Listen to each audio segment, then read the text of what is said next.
Evening. It's good to see everybody out tonight, and it's so good to be here. I got a call from George a couple of weeks ago, or I guess a couple months ago at this point, and he invited me to come, and how could I not say yes to coming back to where I grew up going to church and seeing a bunch of familiar faces. But I did find this call kind of weird, because most of the time, whenever somebody calls me to ask me to speak somewhere, they normally give me a topic and a scripture. Well, I just got a topic from George. And normally, I take whatever scripture somebody gives me, I start there, look at the topic, see how it plays into the scripture, or how it plays through the Bible, and then go from there. But George just gave me a topic, and so I got it, and I was like, man, okay, well, always looking up. What kind of passages go with that topic? Always looking up. Or what kind of fancy quotes have I heard recently from a book that goes with always looking up? Or, what kind of stories do I have to talk about always looking up? And then I just finally came to the point where I was like, you know what? Actions speak louder than words, so here we go.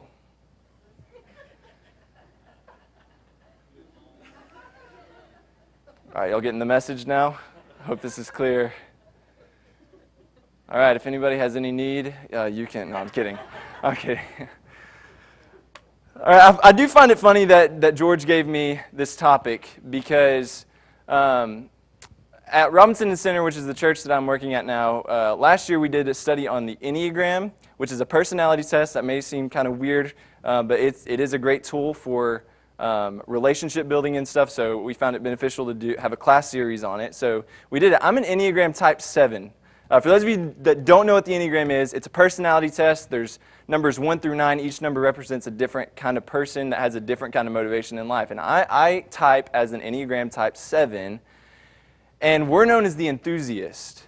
And the interesting thing about those who are type 7 is we are known to be optimistic to a fault. Like, it's just, we're always like, if we're just like completely stereotyping, just extremist stereotyping, 7s are the ones that are always dancing around, they're always smiling, they're always laughing, they're always cracking jokes. Enneagram 7. Like, nothing can ever get an Enneagram 7 down because their motivation in life is to find happiness.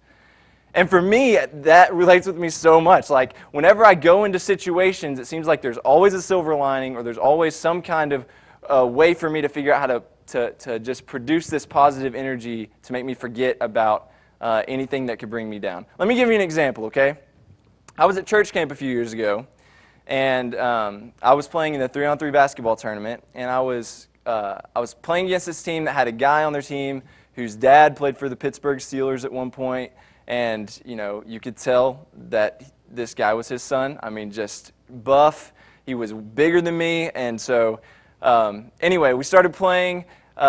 Somebody on the other team took a shot. I was down low trying to box him out. He was really pushing me around, but I was in the box out position. So anyway, the shot hit the back of the iron. It bounced up. I jumped up to try and get the rebound. The ball went over my head to one of my teammates. They took off the other way. So everybody's attention is directed toward my teammate. I'm coming down from my jump on one foot, and that one foot lands on this guy's foot. Turns sideways, I hear a pop and a snap, and long story short, they got me inside after I cried, and they thought for sure it was broken, so they were rushing me to the ER. And you would think that as I'm going to the ER thinking that my foot is broken, that I'd be like, man, this stinks. Like, church camp's not going to be the same. The summer's not going to be the same. It's just going to be ruined. Like, I'm going to be on crutches all summer, like all this stuff. But in my head, I was thinking, y'all, I'm about to go get a cast. And when I get back to church camp, everybody can sign my cast. And then once I recover from this injury, I can keep this cast and I can just put it somewhere in my office or something and just always remember this memory from church camp. And that's the way I think. Like, I get into situations where there's pain or there's sadness, and I always shift my focus to something positive. Now, while that kind of sounds good, or how it can sound good, that mindset has actually brought me a lot of harm in my life. Because a lot of times what will happen is something will happen to me that will produce pain or suffering or sadness. And instead of being real with that, I will try to find something to throw over the top of it and mask it so that I can put on a happy face. And the crazy thing is I have done that for so many years of my life, and especially with my Christianity or with my faith in Jesus, because I thought that's what it was all about. I thought being a Christian was all about, just going out and just having this positive energy all the time, no matter what was going on in my life. I thought it was about always smiling at people. I thought bad things were never supposed to affect the way I was living because I was a Christian. And for me, that's what always looking up looked like. It was always just going through life with this smile on my face, this go-lucky attitude that nothing can get me down, nothing bad can ever happen, everything is just good, and everybody's happy all the time. A couple of months ago, a friend recommended a book to me, so I bought it. It doesn't always happen that I read books that friends recommend to me. Some of them just look good on my shelf. I don't know if anybody relates to that. But anyway, I actually did start to read this book, and there was a story in it. The author's name was Levi, and there's a story about how, to preface the story, his kids really liked playing with the lights in his car. They had like those click lights where you click them and they turn on and off. And so his kids loved playing with those lights. So, they would be on a trip and his kids would just be clicking them on and off and stuff like that. And because of that, sometimes those lights would get left on. And I think we all know what happens whenever you leave a car light on, that when you go to start your car the next day, most of the time it doesn't because the battery's low. So there was one day that Levi's wife woke up, she went to leave, and she couldn't get the car to start. So she came back in and told him that the car wouldn't start. So he thought that this would be a good opportunity to teach his daughter about how to jump a car. So he took her out to the garage, they lined up the cars, and he got the jumper cables out, he put them on, he got her he told her to go in the car so she could rev the engine in the other car, and so she did. And as she's revving the engine, she looks at her dad and she goes, Dad, are the cars supposed to be smoking? And so what had happened was Levi had accidentally, when he put the cables on, put the positive on the negative and the negative on the positive and completely melted the batteries. And while he told that story for something different, that story related with me in how sometimes I have lived my life. Because it seems like whenever something positive happens, I think, well, maybe I'm not good enough to really celebrate this positive thing, so, I'm going to put something negative with it. Or whenever something negative would happen, I would try and take something positive and put it on top of it, or mask it with something positive so that it didn't quite look like a negative. And the crazy thing is that's how I live my life, and it seemed like because of that, my batteries were being melted. I want to show you a verse that has really stuck with me this year. It's in Romans chapter 12, verse 15. In Romans chapter 12, Paul is talking about church, and Romans chapter 12 is just loaded full of one-liners. I don't know if you guys like one-liners, but I love one-liners. I love these phrases that we can just look at, and it's like, wow, that's just so good. If you ever want a chapter that is full of one-liners, read Romans chapter 12. It is packed full of them. But Paul is talking to the church at Rome, and he's talking to them about how they're supposed to be interacting with each other, how to love each other, and a lot of other stuff. But this chapter, Romans chapter 12, verse 15 says this. It says, "Rejoice with those who rejoice, weep with those who weep." I want you to think about how jumper cables, can you get the imagery here? Every time that we go to start a car, we've always been taught this, that you put the positive on the positive and you put the negative on the negative. And when you switch them around, something bad happens. When Paul is talking to the church at Rome about how they're supposed to be loving each other, he tells them, look, you've got to put the positive on the positive. Whenever people are celebrating, you go and celebrate with them. Whenever people are weeping, you go and you weep with them. Church, that's how we walk in love toward each other. And then you might be wondering, well, what does that have to do with always looking up? Well, here's the deal. I don't know about y'all, but for me, a lot of times in my life, I felt like with Jesus, it was really hard to always look up to him because I felt like he was supposed to be somebody who was just supposed to cheer me up when I was sad. And whenever something good would happen in my life, he was kind of just there telling me, yeah, you're not that good.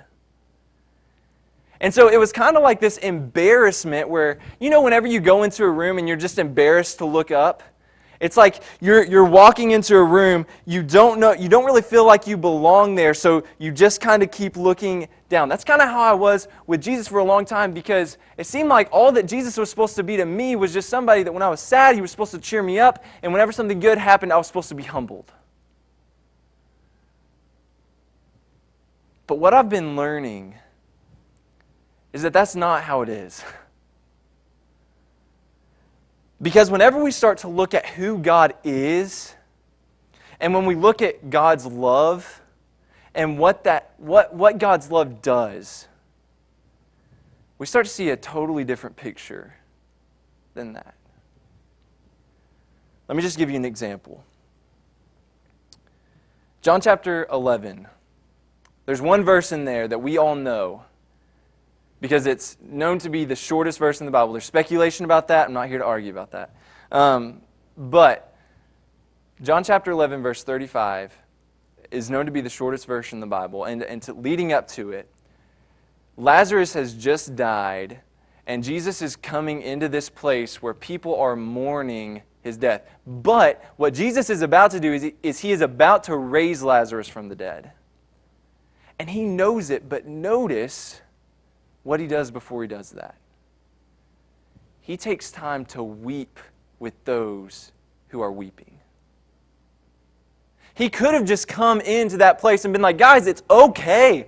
Like, look, I'm about to raise this guy from the dead. You don't have to worry. You don't have to be sad. But he didn't do that.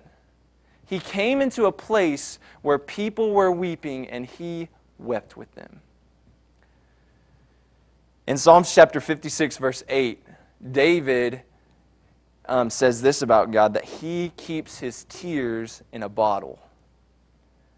Now, there's some history behind that because bottled tears were something that have been common in past cultures where whenever somebody died, people would collect their tears in a bottle and then they would bury them with the person. It's basically symbolic about how God remembers those times when we're sad. That God is there with us in those times. We also look at Jesus in places like John chapter 4, where he comes into contact with a woman who is a Samaritan, who the culture says do not associate with these people. These people, we do not associate them, we do not do things with them. But not only that, this woman is also she's also in an immoral place where she can't quite get her relationships figured out. Like it almost seems like she's jumping out of relationships quicker than someone can say, I love you. She's had 4 husbands. She's with someone who's not her husband. And Jesus knows all of these things. But whenever she comes into contact with him, notice he's not there condemning her.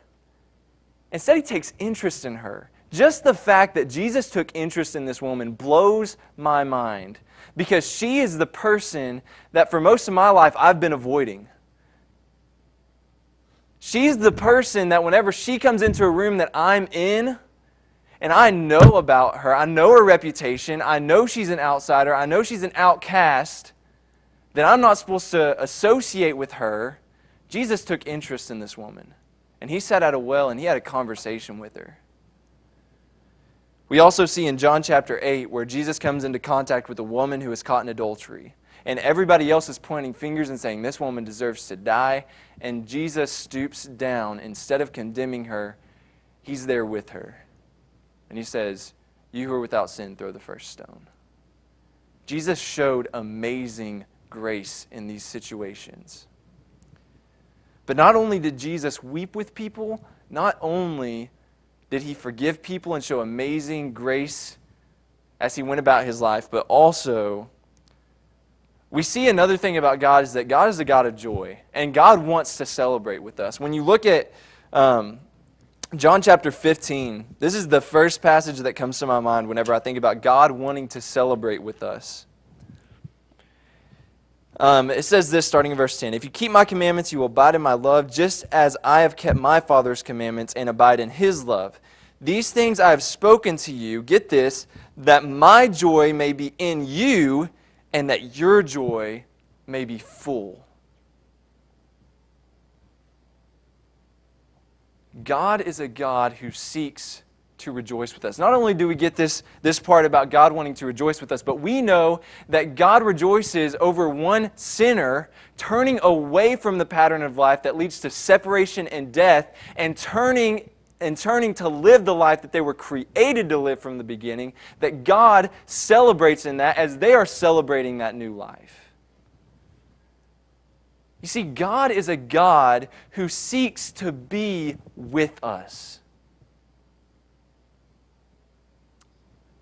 You know, whenever we think about Jesus' life, before he left, the one thing that he wanted the apostles to know at the very end was, "I am with you always."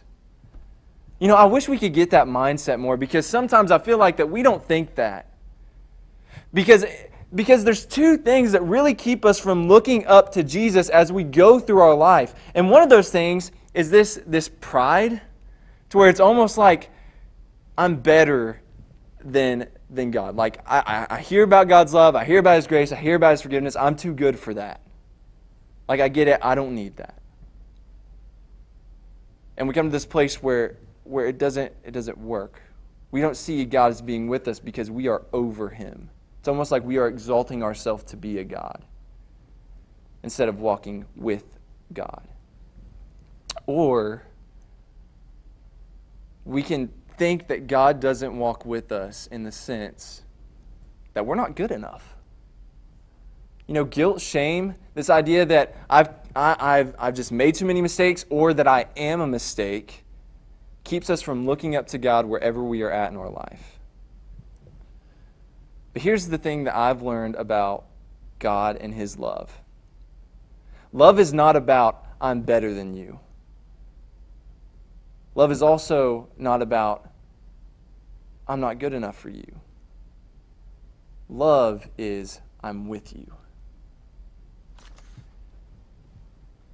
And church, if there's any encouragement that I can give tonight, for a reason that we as a church, that one of the characteristics of a Christian is always looking up to God, is that God is with us. He is with us when we are weeping. He is with us when we have made mistakes. He is with us when we are rejoicing. God is with us. And because he is with us, in any place that we are in, we can always look up to him. And in those times that we're weeping, we can find comfort. God isn't there trying to cheer us up. He's there trying to comfort us. Whenever we go through those times where we make mistakes, we can look to God and we can find forgiveness and we can find grace. And whenever we go through those times of rejoicing, we can look to God and know that he is right there rejoicing with us. I think one of the most beautiful books in the Bible is Psalms. Because there is so much emotion packed in Psalms. I mean, it is jam-packed in there. Somebody once told me that if you want to worship better, go read the Psalms. And after doing it, skimming through it, reading passages at different times, and seeing all the emotion that is just jam-packed into Psalms, I've realized that every single place that we are in is a place of worship. Like, if you go through the Psalms, you will see places where people are crying out like, God, where are you? Like, I'm going through this time in my life and I just don't see how you're here. We see people who are rejoicing. We see people who are crying. There's the lament Psalms. We see almost every single emotion. Somebody counted, I haven't done this myself, but I'm going to take their word for this one. But somebody went through the Psalms to look at how many emotional expressions are in there, different ones, and they counted 90. Look, I have 3 older sisters. I didn't even know that there were that many emotional expressions. But as I look into Psalms, it is people in every single place of their life, as they're walking through their life, they are constantly looking up to God. And He's with them. And He is with us. One of the characteristics of a Christian is that we are always looking up. Because we know that we aren't better than God, and we know that we aren't a mistake either. See, we know that God is faithful. And that His love, that nothing can separate us from His love. We also know that He's for us, and if He is for us, then who can be against us? And church, that's why we always look up. And here's the thing, is when we look up to God as we walk through our life and we receive His blessings of always being with us and for us, whenever we look at the people around us, it makes sense how we're supposed to live. You see, because as a church, we're not supposed to go out in the world saying, I'm better than you. We're also not supposed to go in the world and saying, we're not good enough for you. We're supposed to be going out in the world and showing people that we are with them. And it's not a conditional, I'm with you. It's just, I'm with you. Because that's what God has done for us. When we were still sinners, when we were doing things that didn't deserve love, God came down and He showed love. He came down and He said, I am with you. And we are called with that same message to go out in the world and be with people. We need to be in those places where people are mourning. We also need to be in those places where people are celebrating. We need to be with people because that's what love does. And that's the kind of God that we serve. And so tonight, I just want to ask, where are you looking? There's a lot of things that we try to control in our life that we can't control. But one thing that we can always control is where our focus is. We can always control where we are looking in any place in our life. And my question for you tonight is, are we looking up? There's a lot of people in a lot of different places right now. And I'm not trying to compare each place. I'm just asking that in all the places that we are at tonight, are we looking up to the God who is with us, the God who is for us, and the God who loves us? And are we showing that to other people?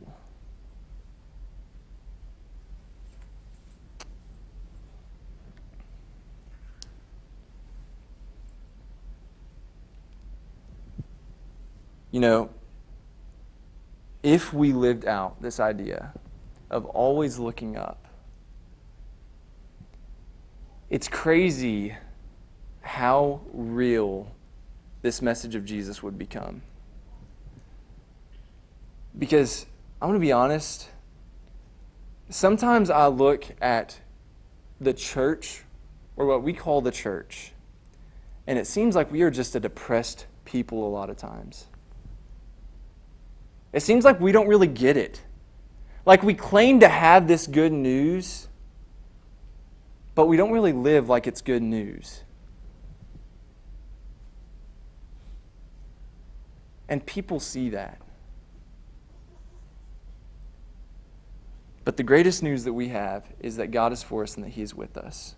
And I hope that as we are going throughout our lives, that we can live this out. That we can set our focus on God. Because when we see who God is, we see who we are, and we also see who the people around us are. And that changes things. So I just want to challenge you that wherever you are at tonight, wherever we are at tonight as a church, that we set our focus.